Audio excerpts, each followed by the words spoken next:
jour, dans mon travail quotidien d'économiste, j'utilise au quotidien des données et je formule des statistiques, je calcule des statistiques, des estimations. Et aujourd'hui, je voudrais vous inviter à un petit jeu sur les probabilités et les statistiques.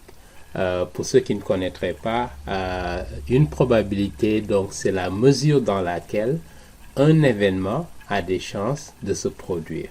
Prenons un exemple simple pour l'illustrer. Si vous êtes une femme noire et vous êtes mariée à un blanc, lorsque vous donnez naissance à un enfant, l'enfant a une probabilité d'avoir une peau métisse, par exemple. Il y a une certaine probabilité que l'enfant qui va naître de cette union de la femme noire et de l'homme blanc va avoir une peau métisse. Et il y a une autre probabilité également que l'enfant qui va naître aura une peau blanche. Et il y a aussi une probabilité que l'enfant qui va naître aura une peau noire. Et on peut estimer pour dire, par exemple, il y a 33% de probabilité que le bébé qui va naître aura une peau métisse, qui est entre les deux. Et 33% de probabilité que l'enfant aura une peau blanche et 33% de probabilité que l'enfant aura une peau noire, si vous voulez. Et donc, nous voulons aujourd'hui appliquer ce principe des probabilités à la formation des organes de l'être humain. Mais avant de faire cela, faisons quelques observations qui viennent des scientifiques. Donc, selon les données scientifiques, l'être humain a environ 60 000 milliards de cellules. Donc, 60 000 milliards de cellules. Et chaque cellule de l'être humain est composée de protéines ou molécules. Et ces protéines ou molécules sont composées de ce qu'on appelle des acides aminés. D'accord? Donc, c'est un peu la structure un peu des organes de l'être humain. Et on nous dit que dans la nature, il y a à peu près 300 types d'acides aminés. D'accord? Et pour la reproduction de la vie et pour que les organes de l'être humain puissent fonctionner normalement, il n'a seulement besoin que de 20 acides aminés. D'accord? Donc, vous suivez le raisonnement ici. Et parmi les 20 acides aminés, l'organisme n'a besoin que des acides aminés de type gaucher. D'accord? Pour créer la vie, pour faire fonctionner les organes. D'accord? Et il faudrait que ces acides aminés également soient dans une séquence correcte, ordonnée, pour que ces cellules qui sont dans cet organisme, pour que ces organes qui sont de l'être humain puissent fonctionner normalement. D'accord? Donc, et également, les données de la science nous apprennent que une cellule humaine a entre 50 et 30 000 acides aminés. Maintenant, pour les besoins de notre exemple, nous allons considérer quelle est la probabilité que une protéine, si vous voulez, de 100 acides aminés. Donc, un organisme qui a 100, une protéine du moins qui a 100 acides aminés, quelle est la probabilité que cette protéine-là apparaisse par le fait du hasard, par le fait de l'accident, par le fait du hasard de la vie, si vous voulez, par la chance. Parce que c'est ce que justement les partisans de la théorie de l'évolution nous disent. Nous disent que nous, les êtres humains, la formation de notre corps, etc., a fait le fruit d'une évolution, d'une longue évolution qui a pris des millions et des millions d'années. D'accord? Et nous voulons essayer de comprendre à la lumière des données scientifiques, des données expérimentales, est-ce que cette théorie-là tient la route. D'accord? Donc, nous prenons l'exemple d'une protéine de 100 acides aminés. Quelle est la probabilité que cette protéine apparaisse par le hasard? D'accord? Voici un peu. Et on nous dit, selon les calculs des scientifiques, cette probabilité qu'une protéine de 100 acides aminés apparaisse par le flux du hasard est de 1 divisé par 10 à la puissance 130. D'accord? Pour expliquer en termes simples, qu'est-ce que cela veut dire cette probabilité? Si vous prenez une pièce de monnaie, donc vous avez le côté face et vous avez le côté pile. On nous dit que, donc, pour avoir la chance que sur 100 fois successives que le côté face apparaisse, d'accord, 100 fois de façon successive que seulement le côté face apparaisse, il faudrait faire tourner la pièce, à peu près lancer la pièce 300 millions de fois par seconde pendant 1 million de milliards d'années. Laissez-moi répéter encore ce que j'ai dit. Pour avoir une chance que cette pièce nous montre le côté face 100 fois de façon successive, il faudrait lancer la pièce 300 millions de fois par seconde, d'accord, pendant 1000 milliards d'années.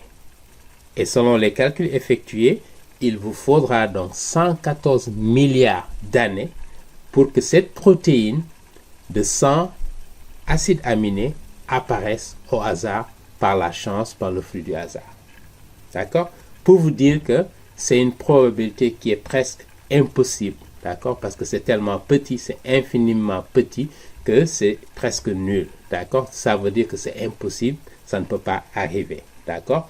Et si vous vous rappelez, les théoriciens du Big Bang et ceux qui défendent la thèse de la théorie de l'évolution supposent que cet univers est apparu ici il y a 13,8 milliards d'années. D'accord? L'univers.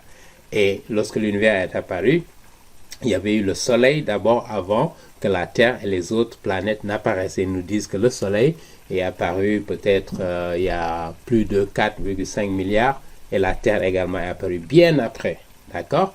Et après l'apparition de la Terre, les animaux, les plantes et les êtres humains sont apparus bien après. Donc, l'Homo sapiens que nous connaissons est apparu il y a des millions d'années, d'après ce que les partisans de la théorie de l'évolution nous disent. Donc, comparez cela avec cette information que nous venons d'avoir sur juste une protéine. Je ne parle même pas de la cellule, parce que la cellule est composée de protéines, une protéine de 100 acides aminés, d'accord? Et l'être humain a 60 000 milliards de cellules, d'accord?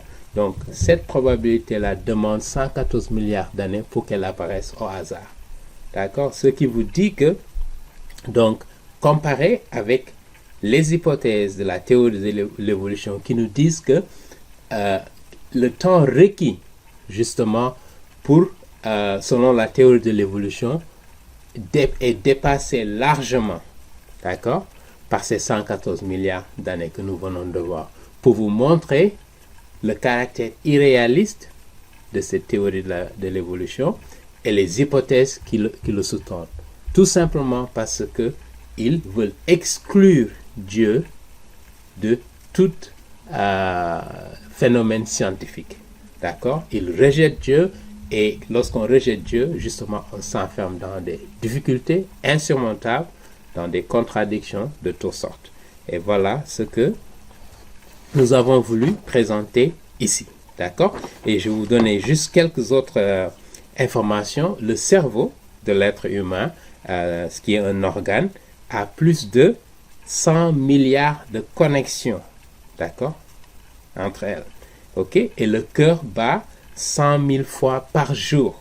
D'accord? Et les vaisseaux sanguins ont plus de 40 milliards de capillaires qui connectent les vaisseaux sanguins qui permettent de transporter le sang jusqu'au cœur et puis de relier à d'autres vaisseaux sanguins qui transportent le sang vers les autres organes de l'être humain. D'accord? Donc, tout vous dire la complexité.